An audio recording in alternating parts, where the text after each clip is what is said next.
Bezrat Hashem, le Zohar de ce matin, dans le Hok l'Israël, le Zohar de Parashat Vaikra. Alors il explique le Zohar. Amar Rabbi Yehuda patach ve'amar. Oda elav chatato. On dit que on lui fera savoir son péché. Alors je pose la Rabbi Yehuda la question, on lui fera savoir à qui? On lui fera savoir quoi?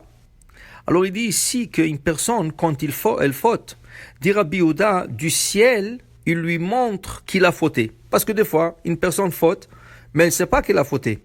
Elle ne pense même pas qu'il faut faire tchouva, elle ne pense même pas qu'elle a fait quelque chose de mal. Pour elle, tout est normal.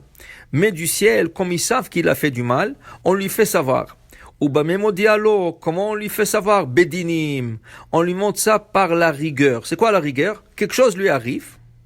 Et là, quand quelque chose lui arrive, là, la personne comprend qu'il a fait quelque chose de mal. Par exemple, un incident lui arrive pendant la journée. Alors là, il faut comprendre qu'il n'y a pas le hasard. Tout ce qui arrive à la personne tout de suite doit faire une relation. Ce qui m'est arrivé aujourd'hui, c'est quoi exactement le message du ciel? Alors, par rapport à ça c'est Oda elav min hashamayim, il dit, et il dit elav bedin. Et ça, c'est un jugement, parce que la personne, elle a un petit inconvénient, que maintenant, il doit comprendre qu'est-ce qu'il a fait du mal. Mais, il y a une autre manière que le ciel, et ainsi dit le Akadosh Baruch Hu, le Zohar, Rabbi Yehuda, ainsi est arrivé à David Amelech. David Amelech, qu'il a fait avec l'histoire avec Bathsheba, Loïch Giach Bezeh, il n'a pas vu quelque chose de mal dans ça.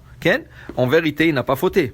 Parce que Uriah Achiti, avant de sortir à la guerre, il a donné un guet à sa femme, comme tous les soldats de David d'ailleurs. David a instauré que tous ces soldats doivent donner un guet à la femme, en cas où que le soldat ne revient pas du champ de la guerre.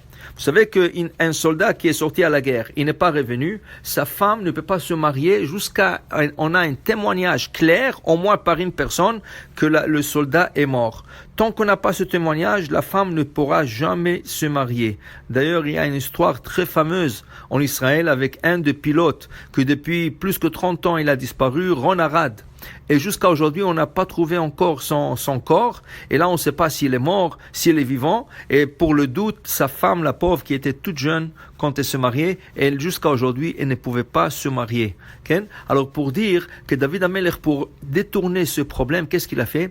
Il a fait donner des guettes à tous ces soldats, à leurs femmes, pour qu'en cas où qu'il ne revient pas, la femme est divorcée. Alors, puisque Uriah, qui est son général d'armée, a donné le guet à sa femme, et il sortit à la guerre, et David Amelech, entre-temps, était avec la femme, comme elle était déjà divorcée, alors David ne voyait pas du mal, il pensait pas qu'il a fait quelque chose de mal. Qu'est-ce qu'il fait à Akadosh Baruch Hu? Il lui envoie le prophète Nathan, qui va lui raconter une petite histoire. Et l'histoire est que il y avait deux voisins, un riche, un pauvre, et le pauvre, il avait une seule brebis, et le riche avait un troupeau. Et là, le riche a reçu des invités, et il avait pitié de son troupeau pour prendre une brebis, l'égorger, et la préparer pour souper. Qu'est-ce qu'il a fait? Il est parti dans le troupeau du pauvre, il lui a pris la seule brebis qu'il avait, et il l'a préparé pour le souper. Tout de suite, quand David Amelech entend cette histoire, il dit, celui qui l'a fait mérite une peine capitale. Il faut le tuer. Vient Nathan Hanavi, il lui dit, mais justement, c'est toi qui l'as fait, parce que toi, tu avais déjà 6 femmes. Et Uriah Achiti avait une seule femme, comme une seule brebis. Et toi, tu es parti chercher sa brebis, sa femme à lui, mais tu n'avais pas assez avec 6 femmes, et tu avais droit de marier 18 femmes. Mais pourquoi tu es parti chercher la femme d'Uriah Achiti? Et là, David a compris qu'il a fauté. Mais ça, c'était par jugement. Il s'est jugé lui-même. Et là, il a compris qu'il a fait quelque chose de faux. Mais continue Rabbi Yehuda dans le Zohar ce matin, et il nous explique qu'il y a une autre manière que le ciel fait savoir à une personne qu'elle a fauté. Mais cette manière, elle est beaucoup plus douce. Elle est raka, elle est douce. Comment? Il dit ici, à travers l'étude de la Torah. Une personne qui étudie la Torah, Akadosh Baruch Hu lui montre, à travers l'étude, qu'il a fauté. Comment ça peut arriver? Alors, un exemple, une personne décide d'étudier aujourd'hui les lois de Shabbat, comme ça, il est parti quelque part, et il a trouvé un livre qui parle du Shabbat, il ouvre le livre, et il commence à lire l'halakha. Il est en train de lire l'halakha, et qu'est-ce qui arrive là-bas? Il est en train de lire que ce qu'il a fait le Shabbat dernier, c'est écrit là-bas que l'action qu'il a fait, et c'est interdit de faire Shabbat. Alors, il vient de réaliser que le Shabbat dernier, il a fait quelque chose de faux. Pour lui, c'était pas une faute, mais voilà, du ciel, on lui a montré d'une manière douce comment il a fauté et maintenant il doit faire tchouva. Alors pour vous dire, c'est ça qui est important, c'est pourquoi c'est important d'étudier.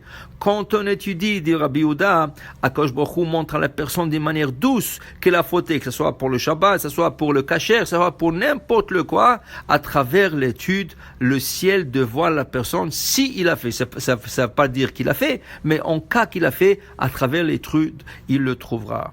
Baruch Adonai Le'olam, Amen ve Amen.